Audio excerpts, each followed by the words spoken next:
ओम नमः शिवाय। बाबा वैद्यनाथ की कृपा सदैव आपके और आपके परिवार पे बनी रहे। आप सबका दिन मंगलमय हो। आज की इस वीडियो में आप सोमवती अमावस्या के बारे में जानेंगे कि सोमवती अमावस्या कब है, 2 या 3 सितंबर को। इस अमावस्या को लेकर कोई भी कन्फ्यूज़न ना हो, इसलिए वीडियो को पूरा ज़रूर देखें। सोमवती अमावस्या जो है वो पंचांग के अनुसार अमावस्या तिथि का आरंभ जो है वो 2 सितंबर को प्रातः 5:21 पे होगा एवं अमावस्या तिथि का समापन 3 सितंबर को सुबह 7:53 पे होगा। तो उदया तिथि के अनुसार 2 सितंबर को सोमवती अमावस्या का व्रत सुहागिन महिलाएं रख सकती हैं और 2 सितंबर को ही सोमवती अमावस्या है। सूर्योदय के अनुसार सोमवती अमावस्या तिथि 2 सितंबर के दिन सोमवार को पड़ रही है। इसमें शिव योग 2 सितंबर को सुबह 6:18 तक रहेगा एवं सिद्धि योग 3 सितंबर को सुबह 7:02 तक रहेगा। तो इस तरह सोमवती अमावस्या, आप सबको सोमवती अमावस्या की हार्दिक शुभकामनाएं।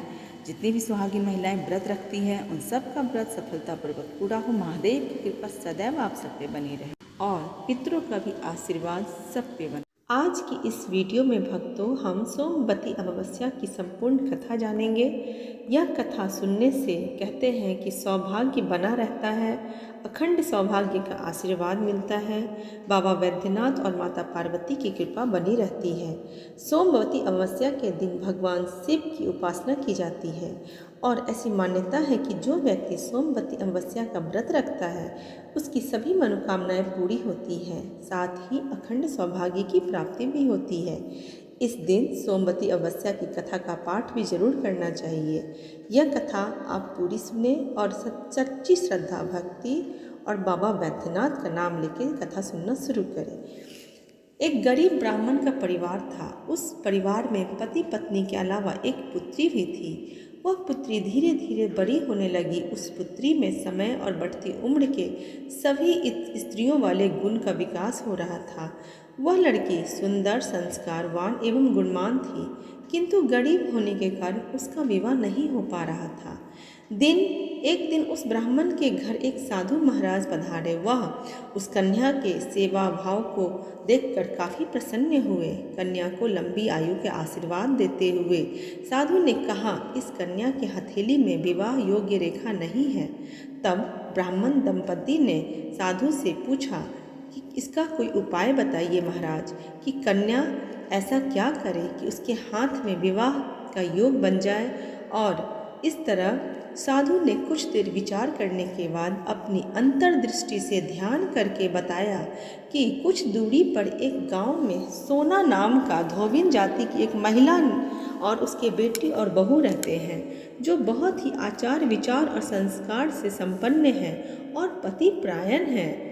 इस तरह यह कन्या उसकी सेवा अगर करेगी तो वह महिला इसकी शादी में अपने मांग का सिंदूर लगा दे।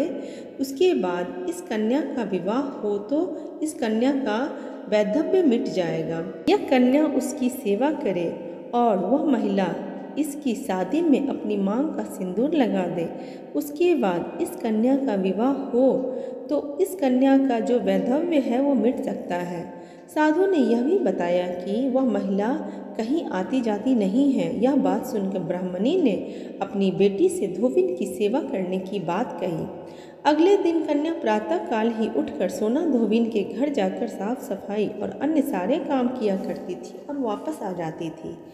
एक दिन सोना धोबिन अपनी बहू से पूछती है कि तुम तो सुबह ही उठकर सारे काम कर लेती हो, आजकल तो पता ही नहीं चलता। तब बहू ने कहा, माँ जी, मैंने तो सोचा कि आप सुबह उठ के सारे काम कर लेती हैं, मैं तो देर से उठती हूँ। इस पर दोनों सास बहू निगरानी करने लगे कि आखिर हमारे घर का काम करता कौन है, जो सुबह ही घर का सारा काम करके चला जाता है। कई दिनों के बाद धोबिन ने देखा कि एक कन्या अंधेरे में घर में आती है और सारे काम करने के बाद चली जाती है। जब वो जाने लगी तो सोना धोबिन उसके पैरों पे गिर गई और पूछने लगी कि आप कौन हैं और इस तरह छुपकर मेरे घर का चाकरी क्यों करती हैं। तब कन्या ने साधु द्वारा कही गई सारी बातें बताई। सोना धोबिन पति परायण थी, उसमें तेज था, वह बहुत वैभव लगती थी। वह तैयार हो गई। सोना धोबिन के पति थोड़ा अस्वस्थ थे।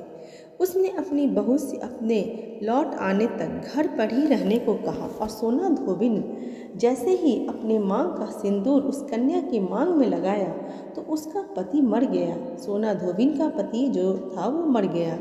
उसे इस बात का जैसे ही पता चला वह घर से निराजल ही चली थी, यह सोचकर कि रास्ते में कहीं अगर पीपल का पेड़ मिलेगा तो उसे भंवरी देकर और उसकी परिक्रमा करके ही जल ग्रहण करेगी। उस दिन सोमवती अमावस्या भी था। ब्राह्मण के घर मिले पूरे पकवान की जगह उसने ईंट के टुकड़ों से 108 बार भंवरी देकर 108 बार पीपल के पेड़ की परिक्रमा की और उसके बाद जल ग्रहण किया। ऐसा करते ही उसके पति के मुर्दा शरीर में जान आ गई। धोबिन के पति वापस से जीवित हो गए। इस तरह जो ये सोमवती अमावस्या व्रत सौभाग्य के लिए बहुत ही पावन व्रत है और इस तरह सोना धोबिन के अपने उसके अच्छे कर्मों के कारण उस कन्या का भी विवाह हो गया और वह कन्या दोनों दंपति अपने जीवन में खुशहाल जीवन जीने लगे और इधर सोना धोबिन और उनके पति भी स्वस्थ हो गए और उनकी ज़िंदगी भी अच्छे से चलने लगी। सोमवती अमावस्या सुहागनों के लिए बहुत बड़ा व्रत है। इस व्रत को पूरी निष्ठा से करें, व्रत कथा सुने, भगवान शिव माता पार्वती की विधिवत पूजा करें। बाबा बैद्यनाथ की कृपा सदैव आप सब पे बनी रहेगी। हर हर